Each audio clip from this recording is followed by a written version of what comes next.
ሰላም እንደምቆያችሁ የኢትዮ ፕሮ ኤጁኬሽን የዩቲዩብ ቻናል ቤተሰቦች፣ ከዚህ በፊት ፍሬሽማን ኮርስ ግሎባል ትሬንድ ቻፕተር 3 ጀምረናል። ፓርት 1ን ፓርት 2ን አይተን ነበር። ዛሬ ደግሞ ፓርት 3 ይዘን መተናል ማለት ነው። ኢንተርናሽናል ፖለቲካል ኢኮኖሚ ፐርስፔክቲቮችን እያየን ነበረ። እንደተለመደው ዛሬም ቻፕተር ኦብጀክቲቭ ቤዝድ በሆነ መልኩ ሶስተኛውን የኢንተርናሽናል ፖለቲካል ኢኮኖሚ ፐርስፔክቲቭ እናያለን ማለት ነው። ሶስተኛው ኢንተርናሽናል ፖለቲካል ፐርስፔክቲቭ ፖለቲካል ኢኮኖሚ ፐርስፔክቲቭ ማርክሲዝም ነው። ማርክሲዝም ኦሪጂኔትድ ኢን ዘ ወርክ ኦፍ ካርል ማርክስ አስ ኤ ክሪቲክ ኦፍ ካፒታሊዝም። ማርክሲዝም እንግዲህ የካፒታሊዝም ስርዓትን የሚተች ነው ወይም ደግሞ የሚቃወም አስተሳሰብ ያለው ግለሰብ ነው ማለት ነው። ካርል ማርክስ አኮርዲንግ ቱ ሂም እንግዲህ በሱ እይታ ካፒታሊዝም ኢዝ ካራክተራይዝድ ባይ ቱ ሴንትራል ኮንዲሽንስ። ካፒታሊዝም በሁለት ዋና ዋና ሁኔታዎች ይገለጻል ማለት ነው። ዘ ፕራይቬት ኦውነርሺፕ ኦፍ ዘ ሚንስ ኦፍ ፕሮዳክሽን ኦፍ ካፒታል ኤንድ ዌጅ ላቦር ማለት ነው። ወይም ደግሞ የምርት መሳሪያዎች በግል ባለቤትነት መያዝ ካፒታል፣ እንዲሁም ደግሞ ዌጅ ላቦር ኦር የጉልበት ስራ ማለት ነው። ካፒታሊዝም እንዲኖር የግድ ሁለት ነገሮች ያስፈልጋሉ። አንደኛው ሀብት የሚያመነጩ ነገሮች ጀስት መሬት፣ ፋብሪካ ሊሆን ይችላሉ፣ በጥቂት ሰዎች መያዝ ማለት ነው እነዚያ። ሁለተኛው ደግሞ ምንም ሀብት የሌላቸው ሰዎች ወይም ደግሞ ጉልበታቸውን በደመወዝ የሚሸጡ ሰዎች ማለት ነው።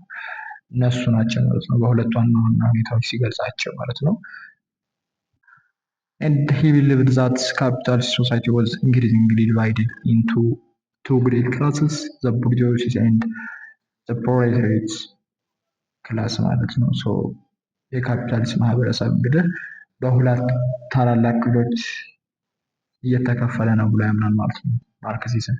እነሱም ቦurgeoisie ኤንድ ፕሮሌታሪያት ማለት ነው። ቦurgeoisie የሚላቸው እንግዲህ ሀብታሞቹን ወር ደግሞ የፋብሪካ ባለቤት የሆኑትን ነው። እንደ ሀገር ካየነው ደግሞ ለምሳሌ ሀብታም ሀገራትን ማለት ነው። ፕሮሌታሪያት የሚባሉት ደግሞ በፋብሪካዎች ውስጥ የሚሰሩ ሰራተኞች ማለት ነው። እንደ ሀገር ኢንተርናሽናሊዝም ደግሞ እነዚህ ድሃ የሚባሉት አይነት ሀገራቶች አይነት ማለት ነው። And the relationship between these classes is one of reconcilable antagonism, the proletariat being necessarily and systematically exploited by the bourgeoisie or the ruling class. ካርል ማርክስ እንግዲህ በእነዚህ በሁለት ክፍሎች ማለትም በቦurgeoisie እና በፕሮሌታሪት መካከል ያለውን ግንኙነት ሊታረቅ የማይችል ቅራኔ ያለበት ነው የሚል እይታ አለው ማለት ነው። ምክንያቱም ሰራተኛው ኦር ፕሮሌታሪቱ በገዢው ክፍል ኦር ቦurgeoisie ማለት ነው ስልታዊ በሆነ መንገድ ይበዘብዛል የሚል እምነት ስላለው ማለት ነው። በባለቤቱና በሰራተኛው መካከል ያለው ግንኙነት ሁልጊዜም ግጭት ያለበት ነው። ባለቤቱ ትርፍ ለማግኘት ሲል ሰራተኛውን አዳክሞ አነስተኛ ደሞዝ ይከፍለዋል። ይህንን ደግሞ ካርል ማርክስ ብዝበዛ ይለዋል ማለት ነው። ኤግዛምፕል ስናይ ለምሳሌ አንድ ሰራተኛ በቀን 2000 ብር የሚያወጣ ምርት ቢያመርት ባለቤቱ ለሰራተኛው ደግሞ 200 ብር ብቻ ከፍሎ ቀሪውን ቢወስደው ወይም ደግሞ 1800 ብር ለራሱ ቢወስደው ይሄ ደሞዝ ልዩነት ምን ይባላል ማለት ነው? በሱ እይታ ብዝበዛ ነው የሚል እይታ አለው ማለት ነው። ካርል ማርክስ እንዴት ታዩታላችሁ አስተሳሰቡ የሱን ፐርስፔክቲቭ? portrays capitalism as a system of class exploitation and treats social classes as the key economic actors. ማርክሲዝም የኢኮኖሚውን እንቅስቃሴ ማለት ነው የሚረዳው በምን መንገድ መሰላችሁ? በግለሰቦች ነፃ ፍላጎት ሳይሆን በእነዚህ በሁለት ተቃራኒ ክፍሎች ማለት ነው በባለቤቱ እና በሰራተኛው ደግሞ በቦurgeoisie ኤንድ በፕሮሌታሪት ክላሱ ማለት ነው መካከል ባለው የስልጣን ትግል ነው የሚል እይታ አለ ማለት ነው። ለምሳሌ የዓለም ታሪክ ስናጠና ማን ምን እንደፈጠረ ከማየት ይልቅ ሀብታሞችና ድሃዎች እንዴት ሲጋጩ እንደኖሩ ማየት አለብን ይላል ማለት ነው። Capitalism's quest for profit can only be satisfied through the extraction of surplus values from its workers by paying them less than the value their labor generates.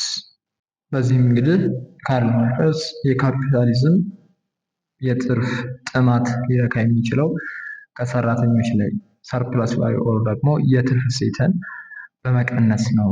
ይህም የሚሆነው ሰራተኞች ካመረቱት ውጤት ዋጋ ያነሰ ክፍያ በመክፈል ነው የሚል እይታ አለው ማለት ነው። አንድ ባለሀብት ትርፍ የሚያገኘው ሰራተኛው ከሚከፍለው ደሞዝ በላይ ሲሰራ ነው።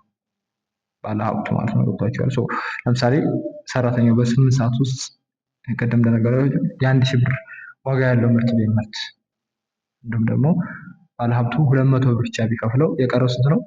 800 ብር አይደለ? ባለሀብቱ ያ ትርፍ እሴት ይባላል ማለት ነው። ትርፍ እሴት ወይ ደግሞ ሰርፕለስ ቫልዩ ይባላል ማለት ነው። ካፒታሊዝም ያለዚህ ብዝበዛ ሊኖር አይችልም የሚል እይታ አለ ማለት ነው። ገብቷችኋል? መበዝበዝ ድሃውን ፕሮሌታሪያቱን ክላስ መበዝበዝ። ካፒታሊዝም በዚህ ምክንያት ነው የሚኖረው፣ በብዝበዛው ምክንያት ነው ሊኖር የሚችለው ይላል ማለት ነው ካርል ማርክስ። ካፒታሊዝም ይቃወማል መስሏል ዴፊኒትሊ።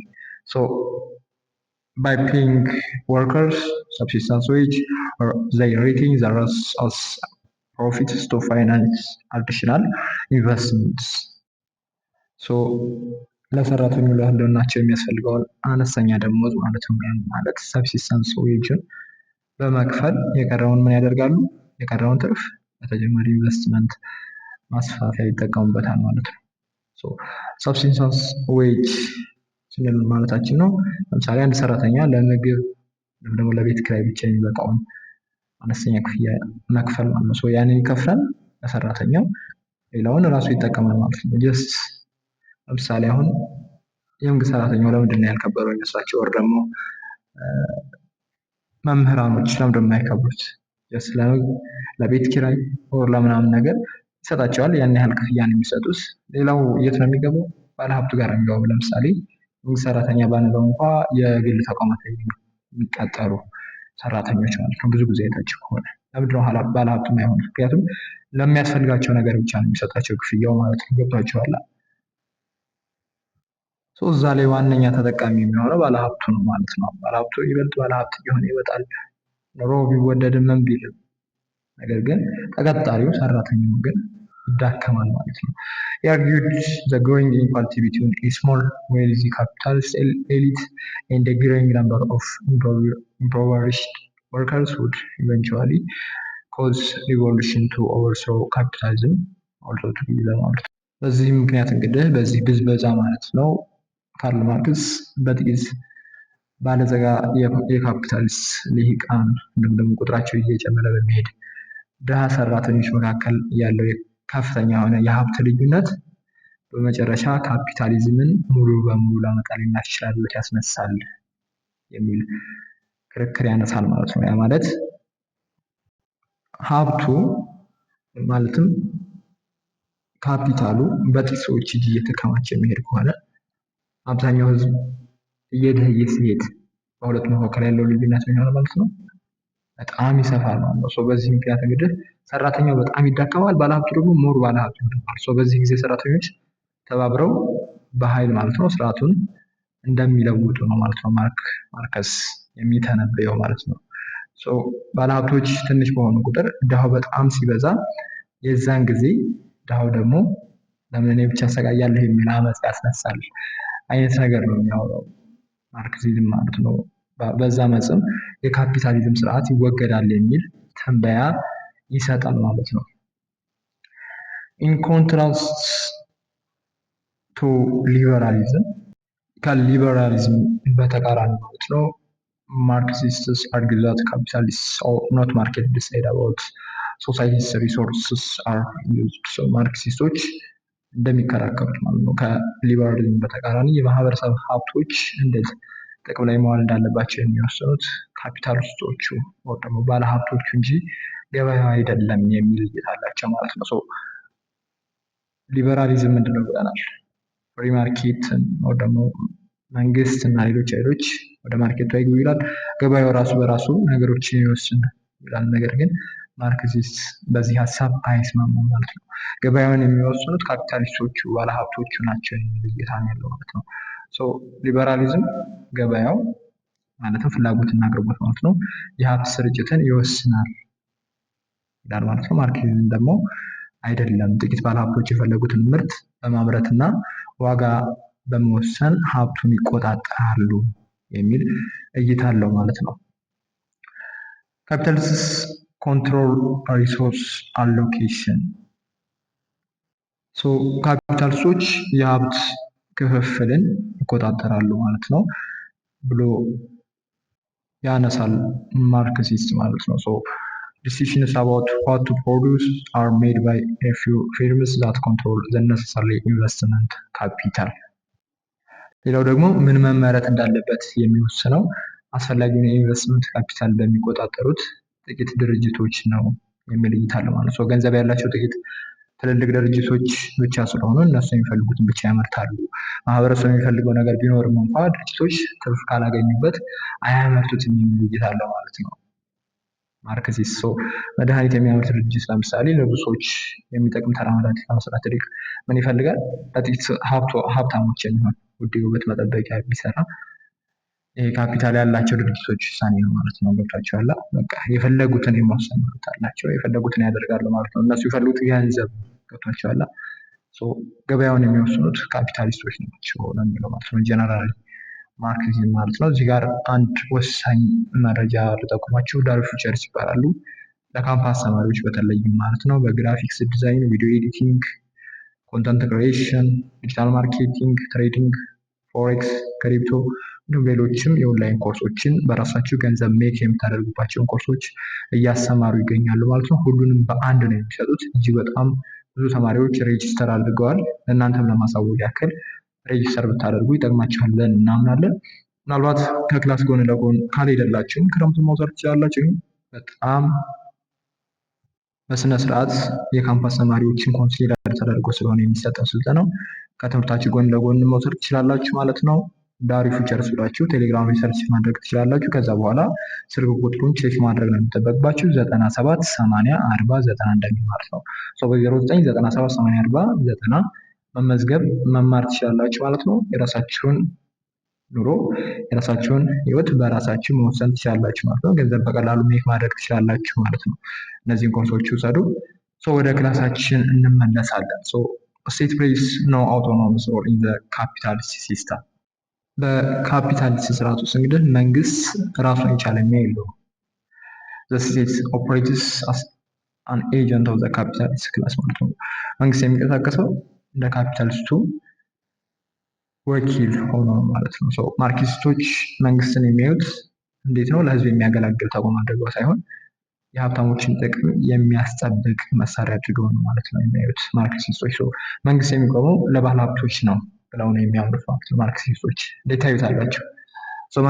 መንግስት ለሰራተኛ ጥቅም ከመቆም ይልቅ የባለ ሀብቱን ፋብሪካ ከሰራተኞች አድማ ለመከላከል ፖሊስ ሚልክ መንግስት የባለ ሀብቱ ወኪል ሆኗል ይላሉ ማለት ነው። ገብቷችኋል? ያ ማለት ለምሳሌ የሆነ ፋብሪካዎች ላይ የሚሰሩ ሰራተኞች አመፅ ቢያስነሱ ይሄ ደሞዝ በቂ አይደለም ቢሉ መንግስት ነው ደግሞ የሚያደርገው የአመፅ እንዳይስፋፋ ምን ያደርጋል? ፖሊሲዎችን ይልጋል። ያንን ነገር ለማረጋጋት ይሞክራል ምናምን ነገር አይደለ? መንግስት አሁን ለማን ነው ወኪል የሆነው ወይም ደግሞ ማን ነው የደገፈው? ባለሀብቱን ማለት ነው። ገብቷችኋል? በዛ ሚንስ ነው ማለት ነው የሚወስደው። the state enacts policies that reinforce capitalism in the capital's control of resources allocation. በማርክሲስት እይታ ሌላው መንግስት ካፒታሊዝምን የሚያጠናክሩ ህጎችን ያወጣል። በዚህም ካፒታሊስቶች የሀብት ክፍፍሉን እንዲቆጣጠሩ ያደርጋል የሚል እይታ አለው ማለት ነው። መንግስት የሚያወጣቸው ህጎች እንደ ቀረጥ መቀነስ፣ የንግድ ህጎች ባለሀብቶች ይበልጥ እንዲበለጽጉ እና ሀብቱን እንዲቆጣጠሩ መንገድ ይከፍታል ይላሉ ማለት ነው ማርክሲስቶች። thus in contrast to the mercantilists who focus on the state and the liberals who focus on the market, Marxists focus on large corporations as the character that determine how resources are to be used ማለት ነው። ከሜርካንታሊስት እና ከሊበራሊዝም አንጻር ማርክሲስትን ስናነጻጽር ማለት ነው ሜርካንታሊስት ላይ ዋናው ተዋናይ ማነው? ኢኮኖሚው ላይ መንግስት ነው። ሊበራሊስቶች ላይ ዋናው ተዋናይ ገበያው ነው ብለው ያስባሉ። ማለትም መንግስት ጣልቃ ይግባ ይላሉ አይደለ? ማርክሲስቶች ደግሞ የገበያው ወሳኝ ወይም ደግሞ ዋናው ተዋናይ ትልልቅ ድርጅቶች ናቸው ኦር ደግሞ ኮርፖሬሽኖች ናቸው የሚል እይታ አላቸው ማለት ነው። ከነዚህ ጋር ሲነጻጸር ማለት ነው። ከሶስቱ ኢንተርናሽናል ፖለቲካል ኢኮኖሚ ፐርስፔክቲቭ ጋር ሲነጻጸር ማለት ነው። ሶ ኢፍ ኤ ካንትሪ ሃዝ ኤ ፈርታይል ላንድ ኦር ደግሞ አንዲት ሀገር ለም መሬት ይኖራት ማለት ነው። ለምሳሌ ማለት ነው ሊበራሎች የሚሉት ገበያው የፈለገውን ያመርታል የሚል እይታ አላቸው። መርካንታሊስቶች ደግሞ መንግስት ለሀገር ጥንካሬ ሲል ምን መምረጥ እንዳለበት ይወስናል ይላሉ። ማርክሲስቶች ደግሞ ጥቂት ትላልቅ ድርጅቶች ለራሳቸው ትርፍ ሲሉ ምን እንደሚመረት ይወስናሉ። መንግስትም እነሱን ያግዛል እንጂ ለህዝቡ አይቆምም የሚል እይታ አላቸው ማለት ነው። ለምሳሌ መሬቱ ላይ ምን ይመረት የሚል ነገር ውሳኔ ቢመጣ የሊበራሎች፣ የሜርካንታሊስቶች፣ የማርክሲስቶች እይታ ፐርስፔክቲቭ አንደኛው ነፃ ገበያ ነው፣ ሁለተኛው መንግስት ጣልቃ ይገባበት ነው፣ ሶስተኛው ደግሞ ትልልቅ ድርጅቶች ባለሀብቶች ይወስኑ የሚል እይታ ነው ያላቸው ማለት ነው። ማርክሲስቶች ማለት ነው። ሜርካንታሊስቶች መንግስት ጣልቃ ይግባ ይላሉ፣ ሊበራሎች ደግሞ ገበያው ራሱ የፈለገውን ያምርት የሚል እይታ ነው ያላቸው ማለት ነው። The belief about Marxism does following the collapse of the Soviet Union in the 1990s is greatly exaggerated ማለት ነው። ሶ እንደ አውሮፓውያን አቆጣጠር ማለት ነው በ1990ዎቹ የሶቪየት ህብረት መፍረስን ተከትሎ ማለት ነው ማርክሲዝም ኦልሞስት ሞቷል ተብሎ ነው የሚታመነው። ወሬው እጅግ የተጋነነ ነው። በ1990ዎቹ ማርክሲዝም የሚከተሉ የነበሩ ሀገራት እንግዲህ ሲፈርሱ ማለት ነው ብዙ ሰዎች የማርክስ ሀሳብ አበቃለት ብለው ነበር። ነገር ግን ማርክሲዝም ትንቢት የተነገረላቸው የካፒታሊዝም ችግሮች አሁንም ስላሉ ሀሳቡ አልሞተም የሚሉ አሉ ማለት ነው። ግሎባል ኤንድ ናሽናል ኢንካም ኢኒኳሊቲ ፎር ኤግዛምፕል organic extreme the richest 20% of the world population controlled 83% of the world income and also the poorest 20% control just 1.0%. ለምሳሌ ማለት ነው በዓለም አቀፍ እና በሀገር ደረጃ ያለው የሀብት ክፍል የፍትሃዊነቱ እጅግ በጣም የከፋ ነው አይደለ? የዓለም 20% ሀብታሞቹ የዓለምን 83% ገቢ ይቆጣጠራሉ። አስቡት እንግዲህ የዓለም 20% ሀብታሞች ማለት ነው። ድሃ የተባሉት ደግሞ 20% ህዝቦች ግን የሚቆጣጠሩ ስንት ናቸው? 1.0% ብቻ ነው ያላቸው ማለት ነው ሀብቱ ያላቸው። እነዚህኞቹን የያዘ የሚያሳየው ምንድን ነው? ሀብቱ በጥቂት ሰዎች እጅ መጠቅለሉን ነው ማለት ነው። ማርክስ ካፒታሊዝም ሀብታሙን እጅግ ሀብታም ያደረገው ድሃውን ደግሞ የበለጠ ድሃ እያደረገው ነው የሚል እይታ ነው ያለው ማለት ነው። ሌላው እይታው ደግሞ ወይም ደግሞ የፐርስፔክቲቭ የማርክሲዝም ኤክስፕሎይቴሽን ኦፍ ላቦር ሾውስ ኖ ሳይን ኦፍ ለሰኒንግ ማለት እንግዲህ የጉልበት ብዝበዛው በሰራተኛው ላይ ማለት ነው ያለው የጉልበት ብዝበዛ መቀነስ አይታይበትም ወይም ደግሞ የመቀነስ ምልክት አያሳይም የሚል እይታ አለው። ሌላኛው the problem of child labor and even child labor has become endemic and so forth. የህፃናት ጉልበት ብዝበዛ አልፎ ተርፎም የህፃናት ባርነት እንደ ወረርሽኝ ተስፋፍቶ ይገኛል የሚል እይታ አለ ማለት ነው። ማርክሲስቶች እንደሚሉት ካፒታሊዝም ትርፍ ለማግኘት ሲል ሰዎችን እስከ መጨረሻው ይበዘብዛል። በተለይ ደካማና ርካሽ ጉልበት ፍለጋ ህፃናትን ለከባድ ስራ ማሰማራት የስርዓቱ መገለጫ ነው የሚል እይታ አለው ማለት ነው። በጣም ነው የሚነቅፈው ማለት ነው ካፒታሊዝምን። This reflects the inherent instability and volatility of a global capitalist system that has become increasingly reliant on financial speculation for profit making. ሌላኛው ማርክሲስቶች የካፒታሊስት ስርዓት ሁልጊዜ በግርግርና በኢኮኖሚ ውድቀት ክራይሲስ የታጀበ ነው የሚል እይታ አላቸው ማለት ነው። በአሁኑ ጊዜ ትርፍ የሚገኘው እቃ በማምረት ብቻ ሳይሆን በገንዘብ ግምት ወር ደግሞ ቁማር በሚመስል የገንዘብ ንግድ በመሆኑ ስርዓቱ ይበልጥ አደገኛ ሆኗል የሚል እይታ አላቸው ማለት ነው። ሶስት ሜጀር ፐርስፔክቲቮችን አየን በኢንተርናሽናል ፖለቲካል ኢኮኖሚ ውስጥ ማለት ነው። የማናየን የፍሬድሪክ ሌይስን፣ የስሚዝን፣ የካርል ማርክስን አየን ማለት ነው። ሶስቱንም አጠር አድርጌ ልንገራችሁ እና ወደ ቀጣይ ርዕስ እናመራለን።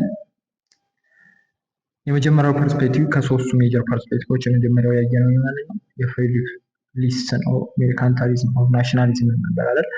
የእሱ እይታ ምንድነው? ኢኮኖሚ የሀገርን ጥንካሬ ለማሳደግ መሆን አለበት ብሎ ያምናል።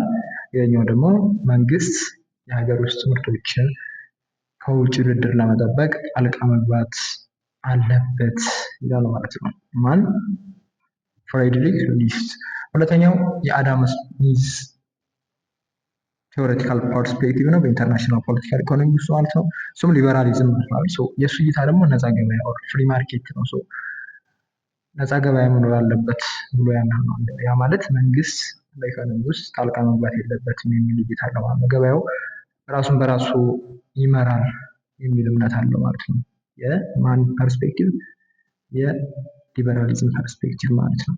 ይህን እንግዲህ ጀነራላይዝ ስናደርገው በኢንተርናሽናል ፖለቲካል ኢኮኖሚ ውስጥ ነው ማየት ያለባቸው። ጀስት ኤግዛምፕል ስናይ ምናምን ስፔሲፊክ እያደረገ ነው፣ በሀገር ደረጃ በሰፈር ምናምን ነገር እያደረገ በግለሰብ ደረጃ እያደረገ ነው። ኤግዛምፕል ለመስጠት የሞከርነው ደግሞ ፐርስፔክቲቭን ለማየት የሞከርነው የሁሉም ነገር ግን በሀገር ደረጃ ነው ማየት ሞክሩ። ይሄን ነገር በሀገራት ደረጃ በኢንተርናሽናል ደረጃ ወይም ደግሞ በዓለም አቀፍ ደረጃ ማለት ነው። ሌላኛው የማናየን የካርል ማርክስ ወር ደግሞ ማርክሲዝም አይተናል። አሁን ያየነው የእሱ እይታ ደግሞ ካፒታሊዝም በባለ ሀብቶች ነው በቡርጂዎች እና በሰራተኞች ወይ ፕሮሌታሪት መካከል ያለ የብዝበዛ ስርዓት ነው ብሎ ያምናል።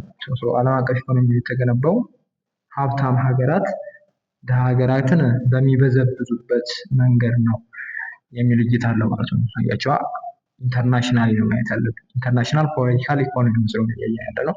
የሶስቱንም ፐርስፔክቲቭ በኢንተርናሽናል ደረጃ ለማየት ሞክሩ ማለት ነው። ሰፋ አድርጉና እኛ የምንሰጠውን ኤግዛምፕል። ሌላኞቹ ስሪ ኮንቴምፖራሪ ቲዎሪስ ኦፍ ኢንተርናሽናል ፖለቲካል ኢኮኖሚ የሚሉ ደግሞ ሌሎች እናያለው ነው። ከነዚህ በተጨማሪ ማለት ነው እስካሁን ካየናቸው በተጨማሪ የመጀመሪያው ሄጅሞኒክ ስቴቢሊቲ ቲዎሪ ኦር ኤችኤስቲ፣ ሁለተኛው ስትራክቸራሊዝም፣ ሶስተኛው ዴቨሎፕመንታል ስቴት አፕሮች ናቸው ማለት ነው። ሶስቱንም አንድ በአንድ ለማየት እንሞክራለን። እስኪ የመጀመሪያውን ጀምረውና እንደየደቂቃው እንግዲህ የሶስቱንም እናያለን ወይ ሁለቱም ወይ ደግሞ ሄጅሞኒክ ስቴቢሊቲ ቲዎሪን ጨርሰን እናቆማለን ማለት ነው። ወደ ሄጅሞኒክ ስቴቢሊቲ ቲዎሪ እናመራለን። ሄጅሞኒክ ስቴቢሊቲ ቲዎሪ እንግዲህ ሄጅሞኒክ ቲዎሪ ኦፍ ሄጅሞኒክ ስቴቢሊቲ The theory of hegemonic stability got its starts in the 1970s with the work of Charles Kindleberger, who focused on the reasons for the Great Depression. የሄጅሞኒክ ስቴቢሊቲ ቲዎሪ ማለት ነው በ1970ዎቹ በቻርልስ ኪንድልበርገር ስራዎች የተጀመረ ነበር። እሱም እንግዲህ ዋና ትኩረቱ በታላቁ የኢኮኖሚ ቀውስ መንስኤዎች ላይ ወደ ዘ ግሬት ዲፕሬሽን ላይ ነበር ማለት ነው። ኪንድልበርገር በ1930ዎቹ ማለት ነው ዓለም ለምን በኢኮኖሚ እንደደቀቀች ሲያጠና የደረሰበት ድምዳሜ ምንድነው? መሪ ሀገር በመውጣቱ የሚል ነው። ማለትም በዚያን ወቅት ማለት ነው ብሪታንያ ዓለምን የመምራት አቅሟ ተዳክሞ ነበረ። አሜሪካ ደግሞ ገና ኃላፊነቱን አልወሰደችም ነበር። ይህ የመሪነት ክፍተት ለኢኮኖሚ መፈራረስ ዋነኛ ምክንያት ነው የሚል እይታ ነበረው ማለት ነው። ሃይብሪድ ቲዎሪ ኮንቴኒንግ ኤለመንትስ ኦፍ ሜርካንታሊዝም፣ ሊበራሊዝም ኤንድ ኢቨን ማርክሲዝም ማለት ነው። የሜርካንታሊዝም፣ የሊበራሊዝም ወይም ደግሞ የማርክሲዝም ክፍሎችን የያዘ ድብልቅ ሃይብሪድ ንድፈ ሀሳብ ኦር ቲዎሪ ነበር ማለት ነው። The basic argument of hegemonic stability theory is simple ወይም ደግሞ የሄጅሞኒክ ስቴቢሊቲ ቲዎሪ መሰረታዊ መከራከሪያው ቀላል ነበረ። The root cause of economic troubles that will be divided Europe and much of the world in the Great Depression of the 1920s and 1930s was the absence of a benevolent hegemon. That means በ1920ዎቹ እንዲሁም ደግሞ 30ዎቹ አውሮፓና አብዛኛውን የዓለም ክፍል ያሰቃዩት የኢኮኖሚ ችግር ዋና መንስኤ በጎ አድራጊ ወይ ደግሞ የበላይ ኃይል አለመኖር ነበር የሚል እይታ ነበረው ማለት ነው። የዶሚናንት ስቴት ዊሊንግ and able to take responsibilities in the sense of acting as an international lender of last resort as well as consumer of last resort for the smooth operation of the international economic system as a whole ማለት ነው። ሶ እንደ ሄጅሞኒክ ስቴቢሊቲ ቲዎሪ ማለት ነው አንድ የበላይ ሀገር ሊኖር ይገባል ኢኮኖሚውን የሚቆጣጠር ማለት ነው። ለምሳሌ የሚያበድር ሊሆን ይችላል። ለምሳሌ በ2008 የዓለም የገንዘብ ቀውስ በሆነ ጊዜ ማለት ነው አሜሪካ ለሌሎች ሀገራት ማዕከላዊ ባንኮች ዶላር በማበደር ስርዓቱ እንዳይፈርስ አድርጋለች። እንደሱ አይነት ሀገራቶች ያስፈልጋሉ የሚል እይታ አለው። እንዲሁም ደግሞ የመጨረሻ የሆነ አማራጭ ሸማቾችም እንደዛም ሆኖ አክት እንዲያደርጉ ይፈልጋሉ ማለት ነው ሀብታም ሀገሮች። ለምሳሌ ሌሎች ሀገራት ያመረቱትን እቃ የሚገዛቸው ቢያጡ ወር ደግሞ ሲያጡ የበላይ ሀገሩ ምን ያደርጋል ማለት ነው ገበያውን ክፍት ያደርግና የእሱን ምርቶቻቸውን ይገዛል ማለት ነው፣ ደግሞ ይገዛሉ ማለት ነው። ይህ ካልሆነ ግን የእነዚህ ሀገራት ፋብሪካዎች ምን ይሆናሉ? ይዘጋሉ ወር ደግሞ ሰራተኞች ስራ አጥ ሊሆኑ ይችላሉ። ስለዚህ ይህንን ሊመራ የሚገባ አንድ የበላይ ሀገር ሊኖር ይገባል የሚል እይታ አለው ማለት ነው። ገብቷቸዋል? ለምሳሌ ኢትዮጵያ የሆነ ቡና አመረተች እንበል። ቡናውን ከዚህ በፊት ኬንያ ምናምን ትሸጥ ነበር እንበልና ኬንያ ጀስት ያን ያህል ትልቅ ሀገር አይደለችም አይደለ? ሀያል የምትባል ሀገር አይደለችም። ያንን ቡና እሷ ጋርም መሸጥ አልቻለች። ምናልባት ኬንያም ኑሮ ተወዶ ሊሆን ይችላል። ተመጣጣኝ ስለሆነ ነው ከኢትዮጵያ ጋር የኑሮ ሁኔታው ወር ደግሞ የኢኮኖሚ ሁኔታው። ያንን ቡናዋን ምንድነው ማድረግ ያለበት? ሌላ የበላይ ሀገር መሸጥ አለባት ማለት ነው። ወይም ደግሞ የዓለም ኢኮኖሚ የምትቆጣጠር ሀገራት ማናቸው? እነ አሜሪካ እነ ቻይና ሊሆን ይችላል። እነሱ ጋር ታደርጋለች ማለት ትሸጣለች ማለት ነው። ምክንያቱም የመጨረሻ አማራጫቸው እነሱ ናቸው ማለት ነው። እነሱም ኢኮኖሚውን ለመቆጣጠር የበላይ ሀገራትን ስለሆኑ እነ አሜሪካ እነ ቻይና አይነት ሀገራቶች ምርታቸውን ይገዛቸዋል ማለት ነው። የደካማ ሀገራቶችን ደግሞ እቃ የሚገዛቸው ያጡ ደግሞ ምርት የሚገዛቸው ያጡ ሀገራትን ይገዛሉ ማለት ነው። የበላይ አካላት ሀገራት እንዲሁም ደግሞ ገንዘብ ሲያስፈልጋቸው የሚበደር ነገርም ብድርም ያበድራሉ ማለት ነው። እና ማናቸው የሚያበድሩት? እነዚህ የበላይ ሀገራት ማለት ነው። የበላይ ሀገራት ሊኖሩ ይገባል የሚል እይታ አለው ሄጅሞኒክ ስቴቢሊቲ ቲዎሪ። ሞር ስፔሲፊካሊ አስ ኤ ሌንደር ኦፍ ላስት ሪዞርት። በይበልጥ ደግሞ በዝርዝር ስናይ እንግዲህ እንደ መጨረሻ አማራጭ አበዳሪነት ሆኖ ዘ ሄጅሞን ፕሮቫይድ አክሰስ ቱ ሎንስ ስፔሻሊ ሎንግ ተርም ሎንስ ዌን ዘ ኖርማል ፍሎ ኦፍ ኢንተርናሽናል ሌንዲንግ ሃዝ ራይድ አፕ። የበላይ ኃይሉ ኦር ሄጅሞን ማለት ነው መደበኛ የዓለም አቀፍ ብድር ፍሰቱ በሚቋረጥበት ጊዜ ማለት ነው ብድሮችን በተለይም ደግሞ የረጅም ጊዜ ብድሮችን ያደርጋሉ ማለት ነው፣ ያቀርባሉ ማለት ነው። ለምሳሌ በዓለም ላይ ትልቅ ኢኮኖሚ ቀውስ ሲከሰት ማለት ነው ባንኮችና ሀገራት እርስ በርሳቸው በመበደር ይቆማሉ ማለት ነው። በዚህ ጊዜ የበላይ ሀገር ኦር ሄጅሞኑ ጣልቃ በመግባት ምን ያደርጋል? ገንዘብ ያበድራል ማለት ነው። የበላይ ሀገር ስንል ይገባቸዋል ብዬ አስባለሁ። እና አሜሪካን ለቻይና በቃ ኢኮኖሚው ትልቅ የሆነ እንትን ያላቸው ማለት ነው። this is also referred as counter cyclical lending። ይህም ካውንተር ሳይክሊካል አበዳሪነት ተብሎ ይጠራል ማለት ነው። ይህ ማለት ኢኮኖሚው ዑደት ወደታች በሚወርድበት ወይ ደግሞ ቀውስ በሚኖርበት ጊዜ ብድርን መጨመር ማለት ነው። ካውንተር ሳይክሊካል ማለት ነው። ኢኮኖሚው ጥሩ በሆነ ጊዜ ሁሉም ያበድራል። ነገር ግን ኢኮኖሚው ሲበላሽ ሁሉም ምን ያደርጋል? ብድር ይከለክላል። በዚህ ተቃራኒ ሰዓት ላይ ግን የበላይ ሀገር ብድርን በመጨመር ኢኮኖሚው ወደ ገደል እንዳይገባ ወይም ደግሞ እንዳይወርድ ከላከላ። ገብቷቸዋል? የዓለም ኢኮኖሚ እያሽቆለቆለ ከሆነ ለምሳሌ ኬንያ የምታበድረን ከሆነ ብድር የዛለት አታበድረን። ምክንያቱም ኬንያ ከኛ የተሻለ ኢኮኖሚ አይኖራትም። ጥቂት ልታሻል ትችላለች እንጂ ትንሽ ነገር ነው የምታበድረው። ነገር ግን አሜሪካ ምናምን አይነት ሀገራቶች ምን ያደርጋሉ? የበላይ ሀገራት ስለሆኑ ማለት ነው ወይም ደግሞ በኢኮኖሚ ከፍ ያሉ ስለሆኑ ምን ኢኮኖሚ ቢያሽቆለቁል እነሱ ለመደገፍ ይሞክራሉ ማለት ነው። ምክንያቱም የዓለም ኢኮኖሚ የሚኖሩ ሀገራቶች ስለሆኑ። ገብቷቸዋል? ዓለምን መዘወር ይችላሉ እና አሜሪካ ያው እያያቸው ስለሆነ ማለት ነው። ብዙ ነገሮችን እና አሜሪካን የነ ቻይናን ተጽዕኖ እያያችሁ ነው እና አውሮፓውያን አይደል።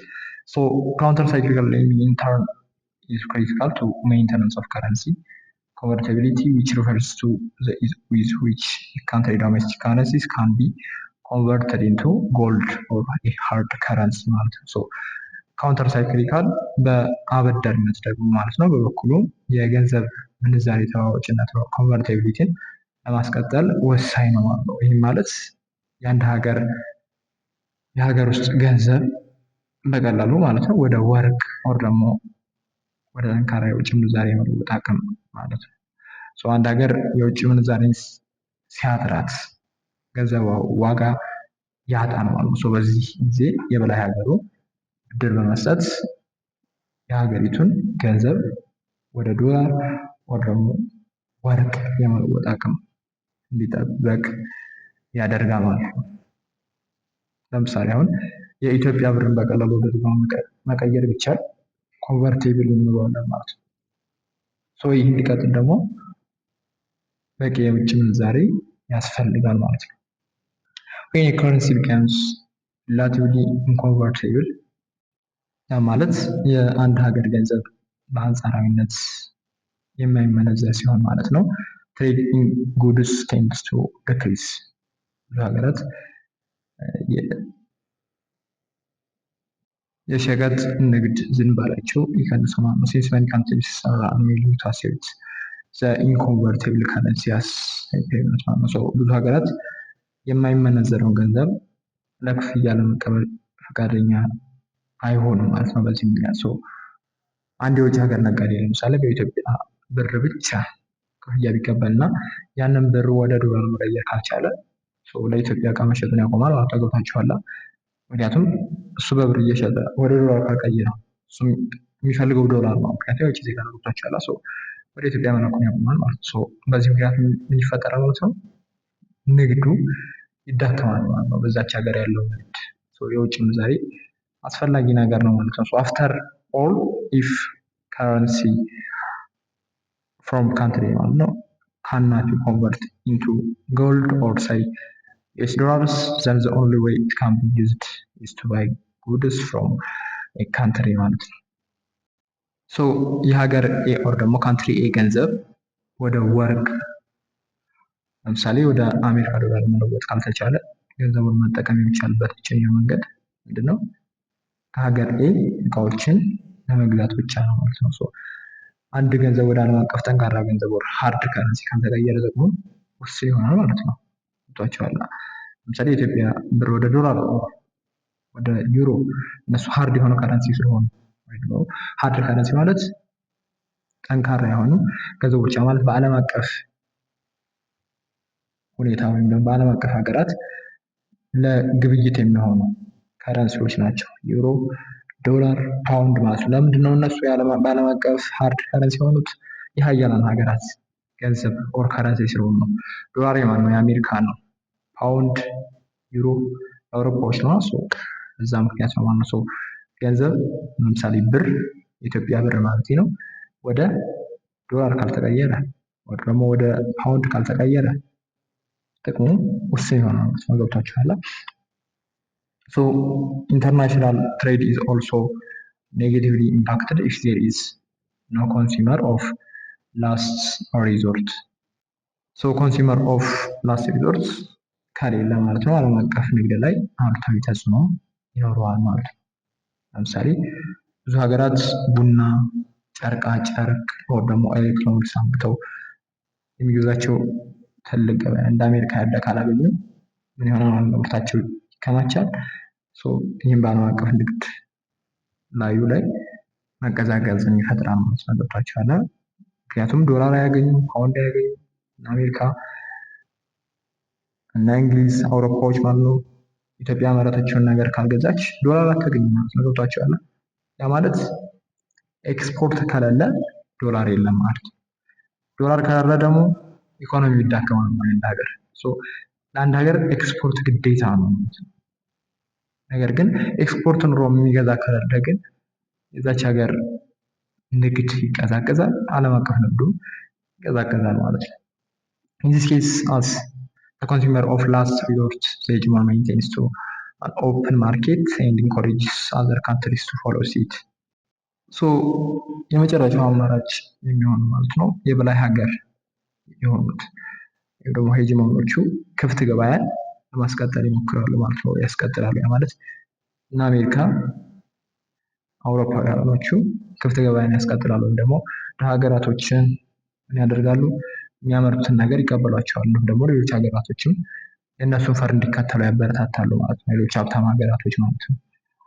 So if the hegemon or potential hegemon causes or restricts access to its market as the United States did in 1930 with the Smooth Howley Traffic Act, the effects on the international trade are usually disastrous. So የበላይ ሀገሩ or ደግሞ የበላይ ለመሆን የሚችል ሀገር እንደ አሜሪካ ማለት ነው በ1930ዎቹ በስሙዝ ሃውሌይ ትራፊክ አክት ማለት ነው እንዳደረገው ገበያውን ቢዘጋ የዛን ዘግተው ነበር ኦር ገደብ ቢያደርጉ በዓለም አቀፍ ንግዱ ላይ የሚኖረው ውጤት አስከፊ ነው ማለት ነው ብዙ ጊዜ። So the smooth Howley Traffic Act had particularly damaging effects because of asymmetrical economic power of the US as the dominant economy in the world. The US decision to elect high protectionist barriers essentially gave the green light to all other countries to do the same. ለምሳሌ ያክል አሜሪካ የውጭ ጋር እንዳይገባ ስትከለክል ማለት ነው ሌሎች ሀገራትም በበቀል ስሜት ምን ያደርጋሉ? የአሜሪካ እቃ ወደ እነሱ እንዳይገባ ይከለክላሉ ማለት ነው። ብዙ ጊዜ አይታችሁ ከሆነ አሁን ለምሳሌ ቻይና እና አሜሪካ በጣም የተገዳደሩ ሀገራቶች ወይም ትልልቅ ሀገራቶች ስለሆኑ አሜሪካ የቻይና እቃዎች እነዚህ እቃዎች እንዳይመጡ ስትል እነዚህኞቹ ሀገሮችን በበቀል ስሜት ማለት ነው እነዚህ ምርቶች እኛ ጋር እንዳይገቡ ይላሉ። በዚህ ሄድ ንግድ እንግዲህ መዘጋጋት ምክንያት ማለት ነው ያለ ንግድ ይቀንሳል ማለት ነው። ይህም እንግዲህ ምንድነው የበላይ መሪው መንገድ ሲስት ዓለምን አብራ እንድትጠፋ ያደርጋል ማለት ነው። ሀያላን ሀገራቶች እርስ በርስ የኢኮኖሚ ሽኩቻ ውስጥ ገቡ፣ የዓለም ኢኮኖሚ አብሮ ይዘግጣል ማለት ነው። ኢቨን የነዳጅ መወደድ እኮ ምን እንደሚያደርገን አይተናል ከዚህ በፊት። consider the existence of hegemon does not prevent economic shocks and downturns from taking place. ነገር ግን ምንድነው መሰላችሁ አንድ የበላይ ሀገር ኖረ ማለት ወይም ደግሞ አንድ የበላይ ሀገር መኖሩ ችግር ፈጽሞ አይከሰትም ማለት አይደለም። ገብቷችኋል? አሜሪካ መኖሯ ለምሳሌ በቃ ዓለም ላይ ምንም አይነት ችግር አይከሰትም ብሎ መደምደም አይቻልም ማለት ነው።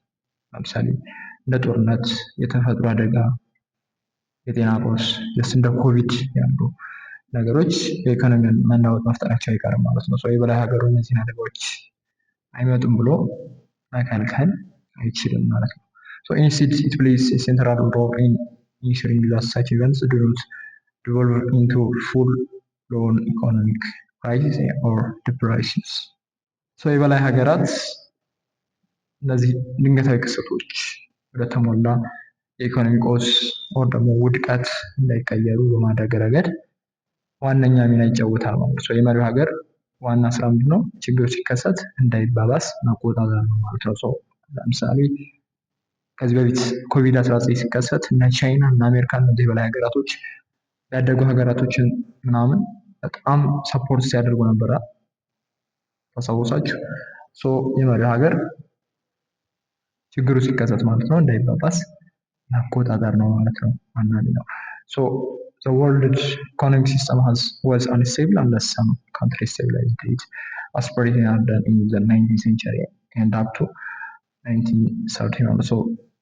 በ19ኛው ክፍለ ዘመን እስከ 1913 ድረስ ማለት ነው ብሪታንያ ታደርገው እንደነበረው ማለት ነው አንድ ሀገር የኢኮኖሚ ግሽፈቱን ወይ ደግሞ የኢኮኖሚ ውድቀቱን ካላረጋጋው በስተቀር የዓለም የኢኮኖሚ ስርዓት ያልተረጋጋ ነበር ማለት ነው። ታሪክ እንደሚያሳየው ማለት ነው መሪ በሌለበት ጊዜ የዓለም ንግድ ምን ይሆናል? ይናወጣል ማለት ነው። መሪ ሀገር ሊኖር ይገባል ማለት ነው ያምናል ማለት ነው። hegemonic stability theory in 1929 the British couldn't end the United States wouldn't እዚህ በ1929 ብሪታንያውያን ዓለምን ለማረጋጋት አልቻሉም ነበረ። አሜሪካ ደግሞ አልፈለገችም ነበር ማለት ነው የዛን ኢኮኖሚ ለማረጋጋት። ይሄ ደግሞ የመሪነት ክፍተት ሊደርሺፕ ቫኪዩም እንለዋለን። በ1929 ታላቅ ቀውስ ሲመጣ ማለት ነው ብሪታንያ በጦርነት ምክንያት ማለት ነው በጣም ተዳክማ ስለነበረ ገንዘብ ማበደር አልቻለችም ለሌሎች ሀገራቶች። አሜሪካ ደግሞ በወቅቱ በቂ ሀብት አላት፣ ነገር ግን የዓለም ሸክም አይገባኝም በማለት በሯን ዘግታ ነበር ማለት ነው። ያ ማለት ኢኮኖሚዋን ለሌሎች ሀገራቶች አላበድርም ብላ ነበር ማለት ነው። ኃላፊነቱን መውሰድ አልፈለገችም ነበር ማለት ነው። when every country turned to protect its national private interests, the world public interest went down the drain, and with it the private interests of all. እያንዳንዱ ሀገር ማለት ነው የራሱን የብሔራዊ ጥቅም ለማስጠበቅ ፊቱን ሲያዞር ማለት ነው የዓለም የጋራ ጥቅም ከንቱ ሆነ ማለት ነው። ከሱ ጋርም የሁሉም የግል ጥቅም ጠፋ ማለት ነው። ሁሉም ለራሴ ሲል የጋራ ጥቅም ሁሉም ለራሱ ብቻ ሲያስብ መጨረሻው ምን ይሆናል? የጋራ ጥፋት ይሆናል። መተባበር ግዴታ ነው ማለት ነው እዚህ ዓለም ላይ ሀገራት ከሀገራት፣ መንግስታት ከመንግስታት ማለት ነው። hegemonic stability theory has thus influenced the establishment of the Bretton Woods institution, IMF and WTO, the National Monetary Fund, World Bank ማለት ነው, and both being the products of American power and influence. አሜሪካ እንግዲህ ከሁለተኛው የዓለም ጦርነት በኋላ ማለት ነው ዓለም እንዳመራት እነዚህን ተቋማቶች ማለትም ኢንተርናሽናል ሞኔታሪ ፈንድ እና ወርልድ ባንክ እንደ መሳሪያ ተጠቅማባቸው ነበር ማለት ነው። የዓለም ገንዘብ ድርጅት IMF የተቋቋመው ሀገራት የገንዘብ ቀውስ ሲገጥማቸው ብድር ሰጥቶ ለማረጋጋት ነው። ይህ ደግሞ የበላይ ኃይል ደግሞ ሄጂሞኒ የሚወጣው ዋና ተግባር ነበር ማለት ነው። እና IMF እና WTO አሁንም ድረስ ኢቨን ማለት ነው በእነ አሜሪካ ቁጥጥር ላይ ናቸው ማለት ነው። ገብቷቸዋል። ጀስት የዓለም ሞኔታሪ ፈንድ ምናምን ቢባልም በሀያላን ሀገራት ነው ማለት ነው አሁን ድረስ ቁጥጥር ማለት ነው። Fortunately, by the end of the 1940s, the United States had become willing to shoulder much more of the burden for maintaining global monetary stabilization. ነገር ግን እንግዲህ እንደ ዕድል ሆኖ በ1940ዎቹ መገባደጃ ማለት ነው ወደ መጨረሻው ላይ አሜሪካ የዓለም የገንዘብ መረጋጋት የመጠበቅን ሸክም በከፍተኛ ሁኔታ ለመሸከም ፈቃደኛ ሆና ነበር ማለት ነው። ምክንያቱም በጣም ሀያል ሆና ነበር፣ ዓለም ለመቆጣጠር አስባ ነበር፣ ፈልጋ ነበር። በዛ ምክንያት ፈቃደኛ ሆና ነበር። American hegemony was exercised in three ways. የአሜሪካ የበላይነት እንግዲህ በሶስት መንገዶች ተግባራዊ ሆነው ነበረ።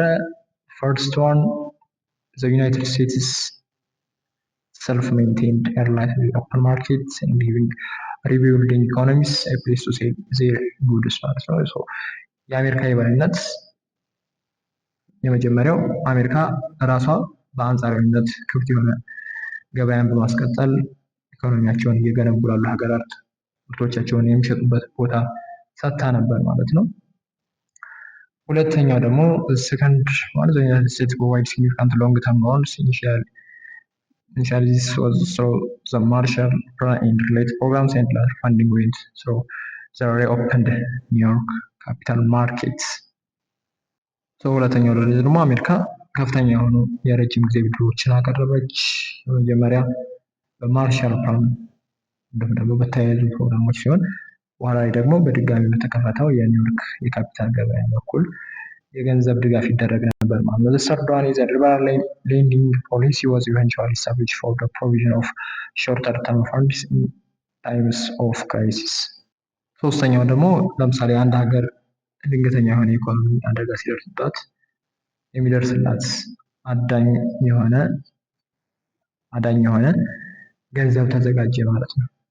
ማለት በቀውስ ወቅት የአጭር ጊዜ የገንዘብ ድጋፍ ለማድረግ የሚያስችል የአበዳሪ ፖሊሲ ተዘረጋ ማለት ነው።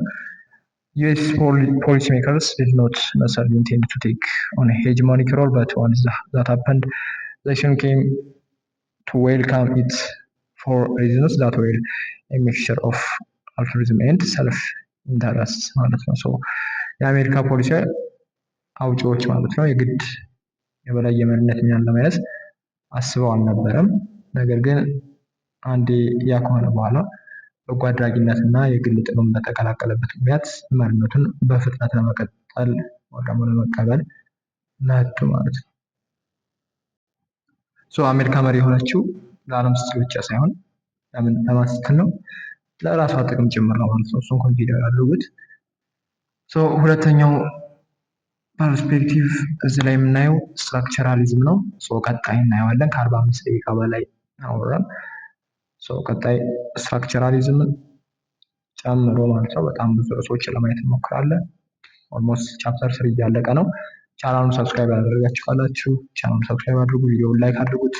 ኢትዮ ፕሮ ኤጁኬሽን የቴሌግራም ቻናልን ተቀላቀሉ። ኢትዮ ፕሮ ኤጁኬሽን ብላችሁ ቴሌግራም ላይ ሰርች አድርጉ ታገኙታላችሁ። የቴሌግራም ቻናላችንን ተቀላቀሉ። በጣም ወሳኝ ቻናል ነው። በብዙ ሺዎች የሚቆጠሩ ተማሪዎች ተቀላቅለውናል። ተቀላቀሉን። መልካም ጊዜ